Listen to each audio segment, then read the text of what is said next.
NDA 190ಕ್ಕಿಂತ ಹೆಚ್ಚು ಸ್ಥಾನ ಗೆಲ್ತಾ ಇರುವಂಥದ್ದು. ನಿರೀಕ್ಷೆ ಮೀರಿ ಗೆಲುವನ್ನು ನಾವು ಸಾಧಿಸಿದ್ದೇವೆ. ಎಲ್ಲರೂ ನಿರೀಕ್ಷೆ ಮಾಡಿದ್ರು ದೊಡ್ಡ ಗೆಲುವು ಆಗುತ್ತೆ ಅಂತ, ಆದರೆ ಇಷ್ಟು ದೊಡ್ಡ ಪ್ರಮಾಣದಲ್ಲಿ ಗೆಲುವಾಗುತ್ತೆ ಅಂತ ಅಂದ್ಕೊಂಡಿರಲಿಲ್ಲ.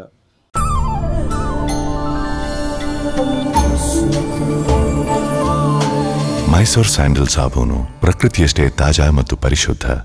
ಬಹುಶಃ ಪ್ರಧಾನಿ ನರೇಂದ್ರ ಮೋದಿಜಿಯವರು, ಅಮಿತ್ ಶಾಜಿಯವರ ನೇತೃತ್ವ, ನಿತೀಶ್ ಕುಮಾರ್ ಅವರ ಒಂದು ಆಡಳಿತ, ಇವೆಲ್ಲಕ್ಕೂ ಸಹ ಜನ ಮೆಚ್ಚುಗೆ ವ್ಯಕ್ತಪಡಿಸಿ ಈ ದೊಡ್ಡ ಒಂದು ಗೆಲುವನ್ನು ಕೊಟ್ಟಿದ್ದಾರೆ.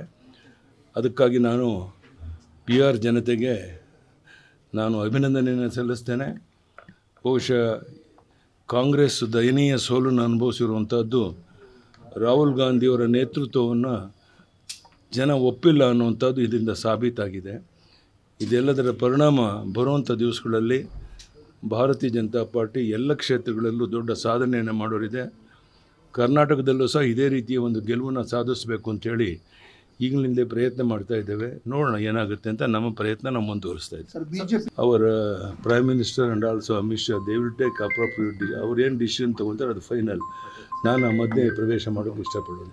ಸರ್, ಮೋದಿಯವರು ಸಾಕಷ್ಟು ಪ್ರಚಾರವಾಗಿದ್ದರು, ಅದೆಲ್ಲ ವರ್ಕೌಟ್ ಆಯಿತು ಅಂತ ಮೋದಿಯವರು 100 ಮೋದಿಯವರು, ಅಮಿತ್ ಶಾಜಿಯವರು, ಇವರೆಲ್ಲರ ಪ್ರಯತ್ನ ಮತ್ತು ನಿತೀಶ್ ಕುಮಾರ್ ಬಗ್ಗೆ ಇರುವಂಥ ಗೌರವ ಈ ಒಂದು ಫಲಿತಾಂಶ ಅಂತ ನಾನು ಭಾವಿಸಿದ್ದೆ. ಸರ್, NDA ಹೊರತುಪಡಿಸಿ ಬಿಜೆಪಿ ಸಹ ಸಾಕಷ್ಟು ಈ ಬಾರಿ ಉತ್ತಮ ಸೀಟ್ಗಳನ್ನು ಹೌದು, ಭಾಳ ದೊಡ್ಡ ಪ್ರಮಾಣದಲ್ಲಿ ಗೆಲುವಾಗಿದೆ, ನಿರೀಕ್ಷೆ ಮೀರಿ ಗೆಲುವಾಗಿದೆ.